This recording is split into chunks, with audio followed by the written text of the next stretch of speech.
ফুটন্ত গরম জলের মধ্যে ময়দার এই বলগুলো দিয়ে অসাধারণ টেস্টি মুখরোচক একটি খাবার তৈরি করে নিতে পারেন।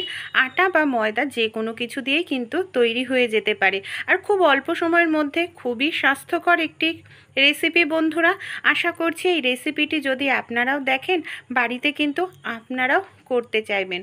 চলুন তাহলে আজকের এই রেসিপিটি আমরা দেখে নিই।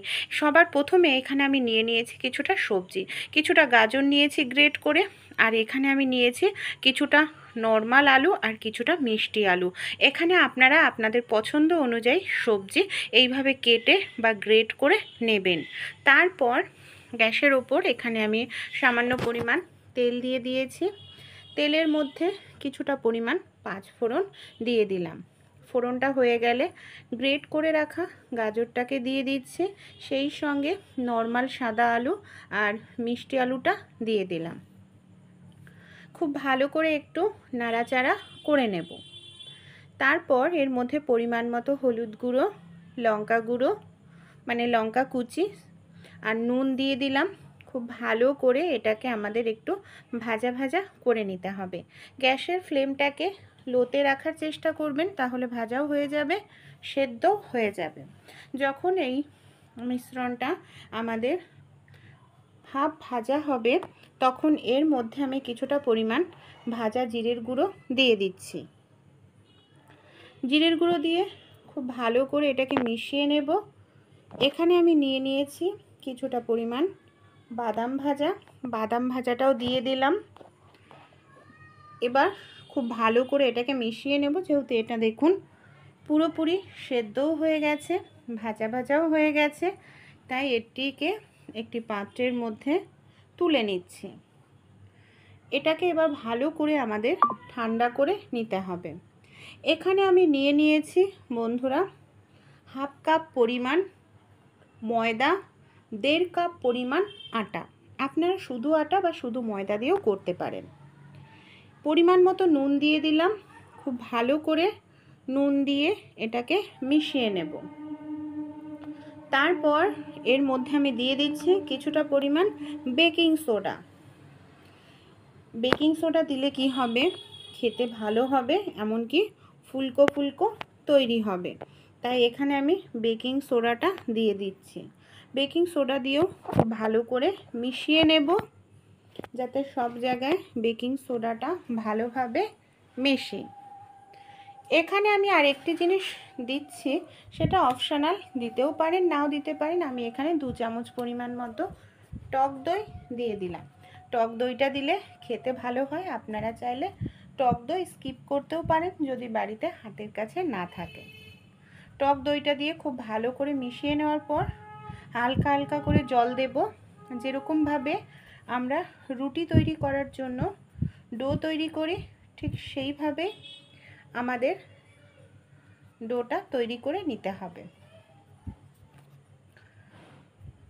এই দেখুন ডোটা আমার এখানে পুরোপুরি রেডি হয়ে গেছে। এটাকে এবার আমি 5 মিনিটের জন্য রেস্টে রেখে দেব। 5 মিনিট পর ঢাকনা খুলে নিচ্ছি। দেখুন একদম নরম হয়ে গেছে। আর একটু মেখে নিলাম, হাতে একটু তেল লাগিয়ে নেব, তাহলে কি হবে, হাতে লাগবে না। এবার ছোট ছোট করে এই রকম বল তৈরি করে নিচ্ছি। অতিরিক্ত বড় নয়, এরকম ছোট ছোট করে তৈরি করতে হবে। আর যে আমরা পুরটা তৈরি করেছিলাম ওটা তো রেডি, ঠান্ডা হয়ে গেছে। যেরকমভাবে আমরা কুলিপিঠি তৈরি করি, মাঝখানটা ফাঁকা করি, সেরকমভাবে ফাঁকা করে নিয়ে এই পুরটাকে এইভাবে ভেতরে ঢুকিয়ে গোল বলের মতো তৈরি করে নিচ্ছি, চ্যাপ্টা চ্যাপ্টা করে। আরও একটি দেখাচ্ছি, খুব সহজ আর খুব অল্প সময়ের নামমাত্র তেলেই এটাকে আপনারা তৈরি করে নিতে পারবেন। বাচ্চাদেরকে স্কুলের টিফিনেও কিন্তু এটা আপনারা তৈরি করে দিতে পারবেন। আর অবশ্যই আপনারা আপনাদের পছন্দ মতো সবজি দিয়ে তৈরি করে খেয়ে আমাকে কমেন্ট করে জানাবেন যে আপনাদের কেমন লাগলো। সবগুলো তৈরি করে নিয়েছি। গ্যাসের উপর একটি পাত্রে জল দিয়ে দিয়েছি। ফুটন্ত গরম জলের মধ্যে এই বলগুলোকে আমি ছেড়ে দিচ্ছি। থেকে 2 মিনিট মতো ভালো করে একটু ফুটিয়ে নেব। এইভাবে ফুটিয়ে নিলে কি হবে, খেলে গ্যাস অম্বল হবে না, সেই সঙ্গে অল্প তেলেই আপনারা এটা তৈরি করে নিতে পারবেন। এখানে ভালো করে ফুটে উঠেছে, গ্যাসটা বন্ধ করে দিচ্ছি। আর একটি পাত্রের মধ্যে জল ছেঁকে ছেঁকে এইভাবে আমাদের তুলে নিতে হবে। এই দেখুন সবগুলোকে তুলে নিয়েছি। এবার আপনারা এটাকে এইভাবেও কিন্তু খেতে পারেন, এইভাবেও খেতে ভালো লাগে। যেহেতু এটা সেদ্ধ হয়ে গেছে, সামান্য ফ্রাই প্যানে তেলে কালো জিরে দিয়ে দিলাম, কিছুটা গোটা সর্ষে দিয়ে দিলাম। তারপর আমাদের এই ময়দার বলগুলোকে আমি এক এক করে দিয়ে দেব। আর গ্যাসের ফ্লেমটাকে মিডিয়ামে রেখে 2 সাইড আমাদের খুব ভালো করে ভেজে নিতে হবে।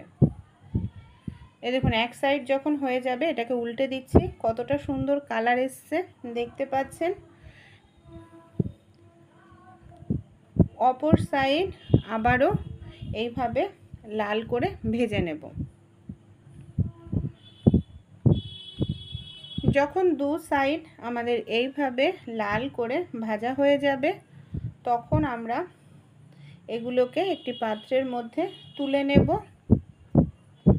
দুটো সাইডে দেখুন লাল হয়ে গেছে, এবার আমি তুলে নিচ্ছি। সন্ধেবেলা হোক কিংবা বাচ্চাদের স্কুলের টিফিনে অবশ্যই একবার বানিয়ে খেয়ে দেখবেন, দারুণ লাগে। এই দেখুন দেখতেও কতটা ভালো লাগছে, খেতেও কিন্তু খুব সুন্দর। আমি একটি আপনাদের ভেঙে দেখাচ্ছি। এই দেখুন ভেতরটা পাউরুটির মতো হয়, যেহেতু এখানে বেকিং পাউডার দেওয়া আছে, একদম ফুলকো ফুলকো, বাইরেটা মুচমুচে। কমেন্ট করে জানাবেন কেমন লাগলো রেসিপিটি।